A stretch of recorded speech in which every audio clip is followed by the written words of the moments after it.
नमस्कार दोस्तों, मैं नेमचंद टेक क्लास में आप सभी का स्वागत करता हूं। देखिए दोस्तों, जिन भाइयों ने अभी तक मेरे चैनल को सब्सक्राइब नहीं किया है, प्लीज़ वो सब्सक्राइब कर लें, जिससे मैं और अच्छा से अच्छा आपको कंटेंट दे सकूं, जो परीक्षा में बहुत ही उपयोगी हो सकते हैं। ठीक है दोस्तों, तो देखिए दोस्तों, अपनी तैयारी को लगातार करते रहिए, क्योंकि पढ़ाई एक ऐसी चीज़ है जिसको जितना पढ़ोगे उतनी ही ये बढ़ेगी, उतनी ही अपनी मेमोरी में ज़्यादा फिट होगी। ठीक है दोस्तों, तो देखिए, हम पिछली वीडियो में हम पढ़ चुके थे दोस्तों, अचालकों का वर्गीकरण पढ़ रहे थे, जिनमें हम होता है ठोस कुचालक, द्रवाचालक, गैसीय चालक। यानी ठोस की जो श्रेणी में आते हैं वो है लकड़ी, अभ्रक, चीनी मिट्टी, मार्बल और कांच होते हैं दोस्तों।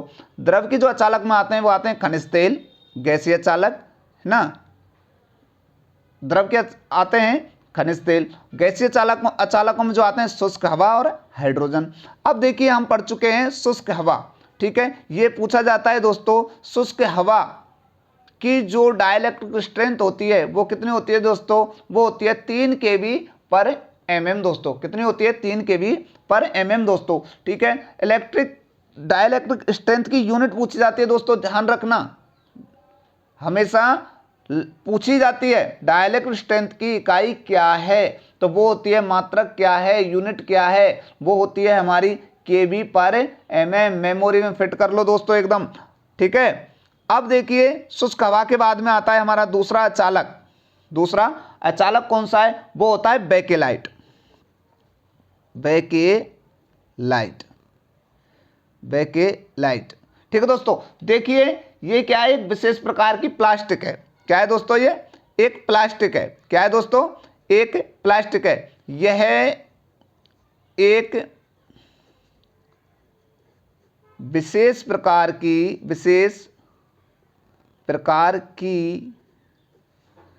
प्लास्टिक है। क्या है दोस्तों? प्लास्टिक है। क्या है दोस्तों? ये एक विशेष प्रकार की प्लास्टिक है। क्या है दोस्तों? एक विशेष प्रकार की प्लास्टिक है।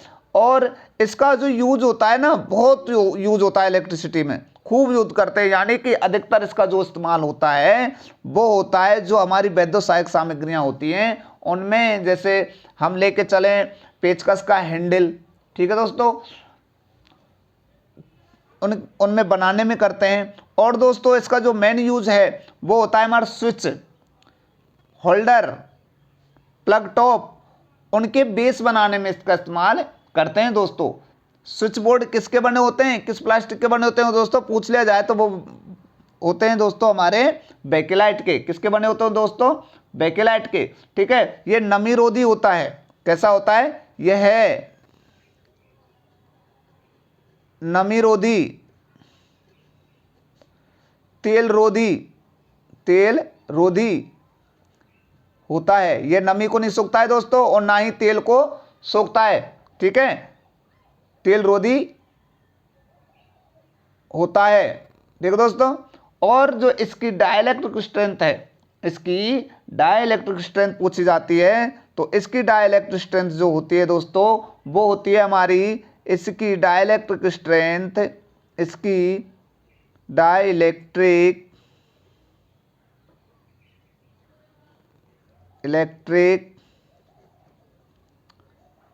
स्ट्रेंथ, इसकी डाइलेक्ट्रिक स्ट्रेंथ जो होती है दोस्तों, वो होती है 17 से 21 kV पर mm। ठीक है दोस्तों, ये भी इंपॉर्टेंट है। 17 से 21 kV पर mm होती है दोस्तों। क्या होती है? 17 से 21 kV पर mm होती है दोस्तों। इसकी डाइलेक्ट्रिक स्ट्रेंथ 17 से 21 kV पर mm होती है दोस्तों। ठीक है दोस्तों, आगे देखिए क्या होता है इसमें। आगे जो है इसका जो इस्तेमाल है हमारे उसमें इलेक्ट्रिसिटी में, तो इसका जो इस्तेमाल होता है दोस्तों वो होता है स्विच। इसका उपयोग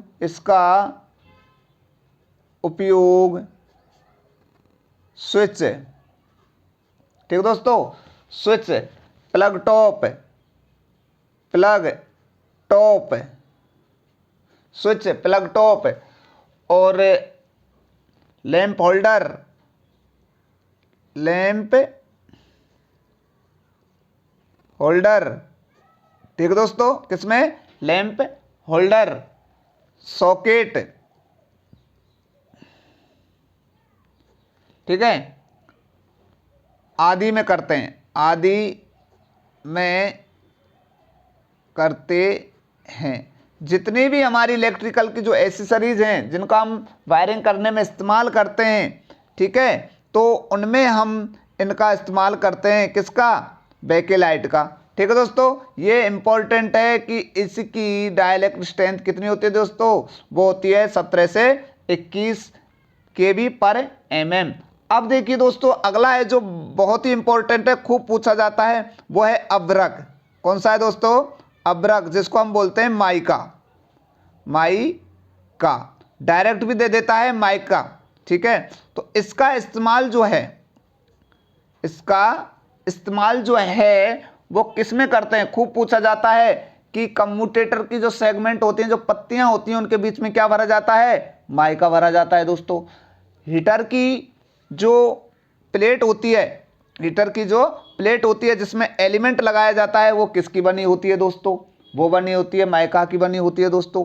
ठीक है, और जो हमारी इमर्सन रॉड वगैरह हैं, उनमें उनके बीच में जो इंसुलेशन लगा होता है, सोल्डरिंग आयरन है, उसमें जो इंसुलेशन लगा होता है वो कौन सा होता है? वो होता है माइका होता है दोस्तों। ठीक है दोस्तों, तो देखिए चलिए, यह अग्निरोधी होता है, यह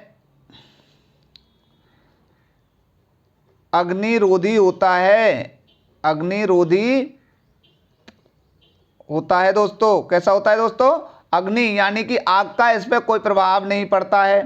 ठीक है दोस्तों, नमी का भी कोई प्रभाव नहीं पड़ता, नमी का भी कोई प्रभाव नहीं पड़ता है, नहीं पड़ता है। ठीक है दोस्तों, नमी का भी इस पर कोई प्रभाव नहीं पड़ता है। इसकी जो डाइलेक्ट्रिक स्ट्रेंथ है, इसकी डाइलेक्ट्रिक स्ट्रेंथ, ध्यान रखना दोस्तों, याद हो जानी चाहिए, बार बार लिखा रहा हूं। डाइलेक्ट्रिक स्ट्रेंथ की यूनिट क्या है? केवी पर mm, केवी पर mm। ध्यान रखना, बार बार लिखा रहा हूं। डाइलेक्ट्रिक स्ट्रेंथ जो होती है, इसकी होती है 20 से 60 kV पर mm। कितनी दोस्तों? 20 से 60 kV पर mm होती है। देखिए दोस्तों, इसका जो यूज होता है, इसका जो यूज होता है, जो हीटर के एलिमेंट जो होते हैं के आधार बनाने में, हीटिंग एलिमेंट के आधार बनाने में पूछा जाता है दोस्तों। हीटर की जो एलिमेंट जो होता है, उसका जो इंसुलेशन होता है वो कौन सा होता है? वो होता है माइका। हीटिंग एलिमेंट के आधार, ठीक है, के आधार। ठीक है, और कम्यूटेटर में और किस में करते हैं दोस्तों? मैंने बताया था कम्यूटेटर के बीच में जो पत्तियां होती हैं उनको पृथक करने के लिए क्या भरा जाता है? माइका भरा जाता है दोस्तों। क्या भरा जाता है? माइका। और संधारित्र में, किसमें दोस्तों? संधारित्र में, यानी कि कैपेसिटर में। एक कैपेसिटर होता है माइका कैपेसिटर, उसमें, यानी संधारित्र बनाने में। ठीक है दोस्तों, ध्यान रखना, इसका इस्तेमाल कहाँ होता है? बनाने में। हीटर जो होता है उसकी जो एलिमेंट लगी होती है उसमें इसका इस्तेमाल किया जाता है प्लेट में। और जो कम्यूटेटर होता है उसकी सेगमेंट की जो पत्तियां होती हैं उनको दूर करने में, कम्यूटेटर सेगमेंट की जो पत्तियां होती हैं उनको शॉर्ट सर्किट होने से बचाने के लिए उनके बीच में क्या भरा जाता है? अब्रक भरा जाता है दोस्तों। और संधारित्र बनाने में इसका इस्तेमाल करते हैं दोस्तों। ठीक है दोस्तों, ये बहुत ही इंपॉर्टेंट है दोस्तों। अब देखिए अगला है हमारा पोर्सलिन।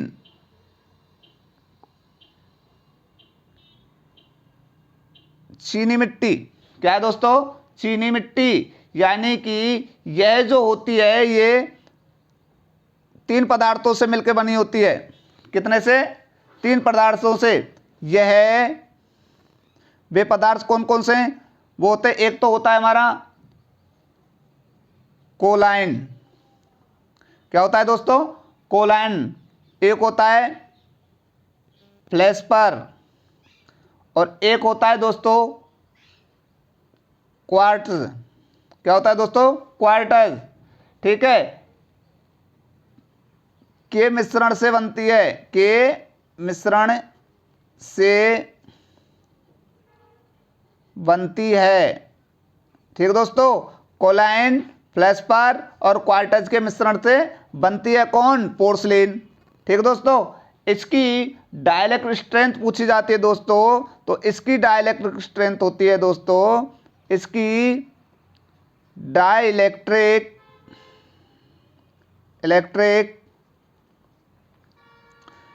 स्ट्रेंथ, इसकी डाइलेक्ट्रिक स्ट्रेंथ जो होती है दोस्तों वो होती है 9 से 20 केवी पर एमएम। ठीक है दोस्तों, कितनी होती है? 9 से 20 केवी पर एमएम होती है दोस्तों। ठीक है, ध्यान रखना दोस्तों, बार बार लिखा रहा हूं, डाइलेक्ट्रिक स्ट्रेंथ की जो यूनिट होती है वो क्या होती है? केवी पर एमएम। केवी पर एमएम। अब देखिए पोर्सलिन का यूज कहाँ होता है? इसका जो यूज है वो कहाँ होता है? इसका जो यूज होता है आपने देखा होगा, जो हीटर होता है हमारा, उसका जो बेस बाहरी आवरण जो बना होता है वो किसका बना होता है? जिसमें माइका की प्लेट रखी जाती है वो किसका बना होता है दोस्तों? वो होता है हमारा पोर्सलिन का। किसका? पोर्सलिन का। और इसका उपयोग जो होता है ओवरहेड लाइनों के जो इंसुलेटर जो लगे होते हैं, इंसुलेटर जो लगे होते हैं वो किसके बने होते हैं? पोर्सलिन के। ठीक है, ओवरहेड लाइन के, ओवरहेड लाइन इंसुलेटर में, इंसुलेटर। ठीक है दोस्तों, किसमें? इंसुलेटर में। और किसमें है दोस्तों? इसका इस्तेमाल जो किया जाता है फ्यूज, क्लीट, जो क्लीट वायरिंग है उसकी क्लीट बनाने में, क्लीट, स्विचों के आधार, स्विचों के आधार और हीटर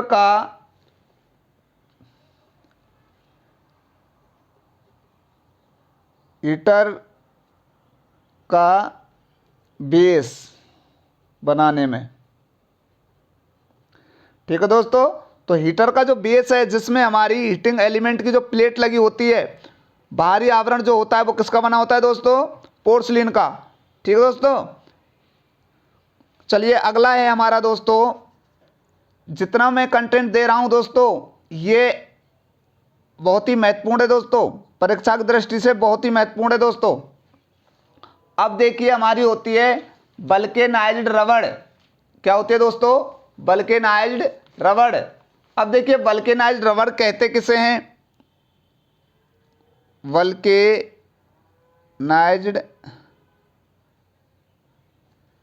रबर, यानी कि वल्केनाइज्ड रबड़ का मतलब होता है जब प्राकृतिक रबड़ को गंधक के साथ गर्म किया जाता है। ठीक है दोस्तों, जब प्राकृतिक रबड़ को गंधक के साथ गर्म किया जाता है तो हमें जो प्राप्त होती है, जो रबर प्राप्त होती है उसको वल्केनाइज्ड रबर कहते हैं। और इस क्रिया को हम कहते हैं वल्कनीकरण। क्या कहते हैं दोस्तों? वल्कनीकरण पूछ लिया गया है दोस्तों। वल्कनीकरण किसे कहते हैं? तो जब प्राकृतिक रबर को गंधक के साथ गर्म किया जाता है तो इस क्रिया को हम वल्कनीकरण कहते हैं, और जो रबर प्राप्त होती है उसको हम वल्केनाइज्ड रबर कहते हैं दोस्तों। तो देखिए इस रबर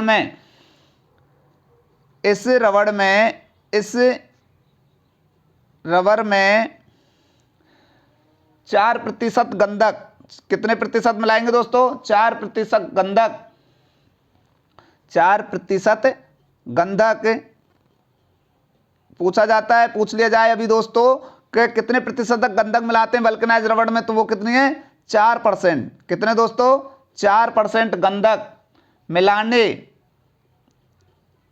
मिलाने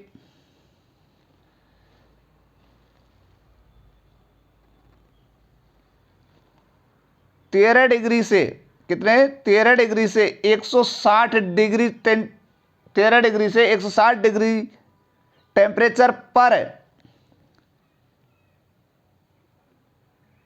गर्म करके प्राप्त किया जाता है।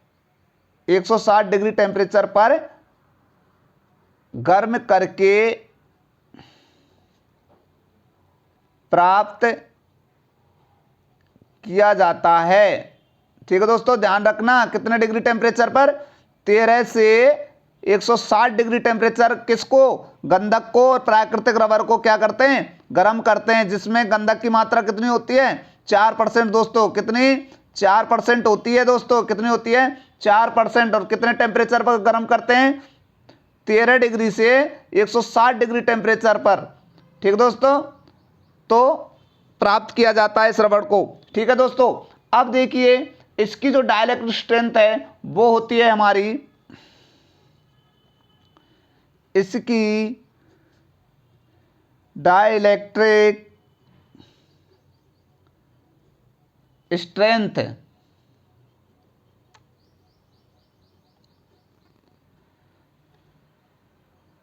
30 से 50 केवी पर mm होती है दोस्तों। कितनी होती है 30 से 50 केवी पर mm होती है दोस्तों। ठीक है दोस्तों, अब देखिए क्या होता है दोस्तों, इसका जो यूज होता है वल्केनाइज रबर का यूज जो होता है वो होता है किसमें, रबर कैसी है विद्युत का कुछ अलग है, खूब पता है हमको।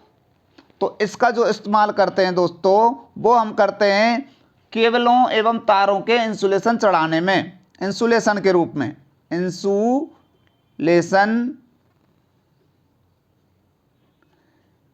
के रूप में, किस किस में तार एवं केबल में। ठीक है दोस्तों, तार एवं केबल में दोस्तों। ठीक है, अब देखिए दोस्तों एक और है, उसकी हमेशा फुल फॉर्म पूछी जाती है, किसकी, उसकी हमेशा फुल फॉर्म पूछी जाती है दोस्तों, वो है हमारा PVC, PVC cable, polyvinyl chloride, इसकी फुल फॉर्म पूछी जाती है दोस्तों, वेरी वेरी इंपॉर्टेंट है, पॉलीविनाइल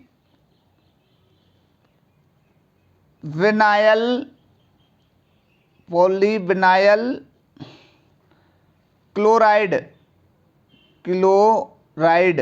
ठीक दोस्तों, इसकी फुल फॉर्म पूछी जाती है पॉलीविनाइल क्लोराइड।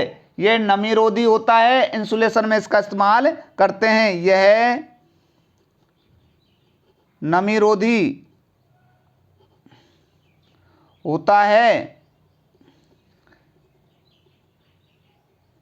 केबलों का इंसुलेशन, केबलों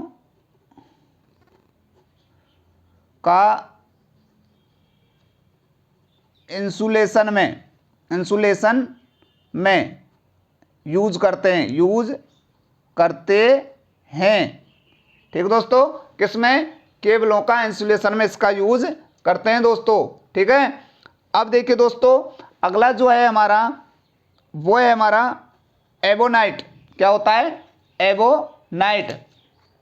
अब देखिए दोस्तों इसकी जो अधिकतर पूछी जाती है वो डाइलेक्ट्रिक स्ट्रेंथ पूछी जाती है दोस्तों। अगला कौन सा है हमारा एबोनाइट दोस्तों, एबोनाइट।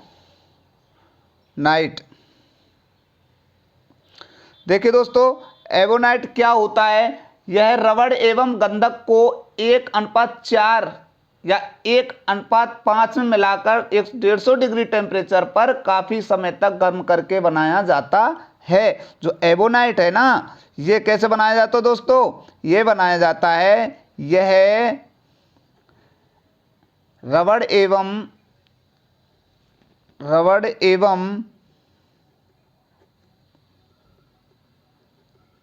गंधक को 1:4, किसमें दोस्तों 1:4 या 1:5 में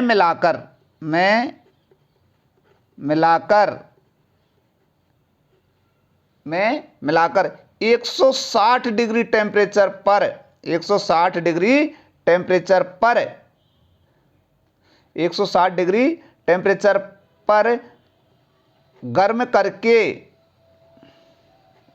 बनाया जाता है।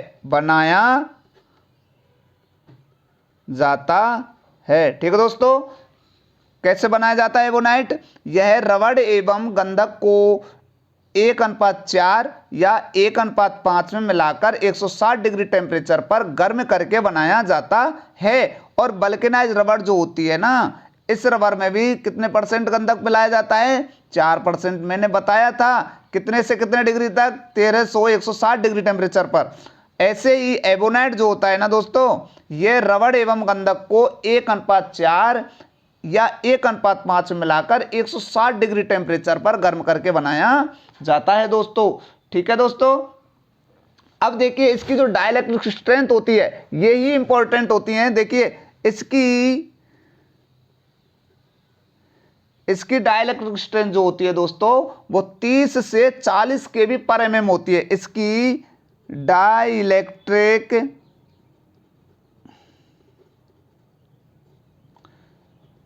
स्ट्रेंथ 30 से 40 kV पर mm होती है,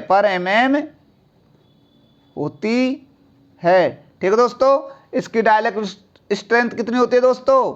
30 से 40 kV पर mm होती है दोस्तों। कितनी होती है?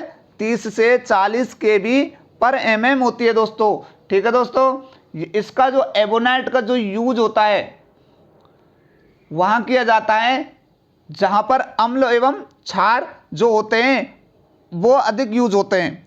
ठीक है, यानी कि ये जो होता है एबोनाइट अम्ल एवं क्षार से अप्रभावित है। ध्यान रखना दोस्तों, अम्ल एवं क्षार से अप्रभावित। कैसा है दोस्तों? अप्रभावित है। ठीक दोस्तों, कैसा है दोस्तों? अप्रभावित। इसलिए इसका जो यूज होता है वो हमेशा किस में करते हैं? इसका जो यूज होता है वो करते हैं हमें सीसा संचायक सेल, यानी जो होती है हमारी लेड एसिड बैटरी के जो पात्र जो बने होते हैं ना, जिनमें इलेक्ट्रोलाइट भरा जाता है, वो किस धातु का बना होता है दोस्तों? एबोनाइट का, क्योंकि वो एक अम्ल है। यदि और कोई धातु लेते एबोनाइट की जगह तो वो अम्ल एवं क्षार से खराब हो जाती, इसलिए एबोनाइट का इस्तेमाल किया जाता है दोस्तों। ठीक है, तो देखिए क्यों किया जाता है दोस्तों? अम्ल और क्षार से अप्रभावित है। इसका जो यूज होता है ना दोस्तों, वो कहते हैं हमें लेड एसिड बैटरी के पात्र बनाने में, यानी कंटेनर बनाने में, पात्र बनाने में। ठीक है दोस्तों, किसमें? लेड एसिड सेल जो है या लेड एसिड बैटरी है, उसके पात्र या कंटेनर बनाने में इसका इस्तेमाल किया जाता है। और करते हैं पैनल बोर्ड यंत्रों के खोल बनाने में। Panel board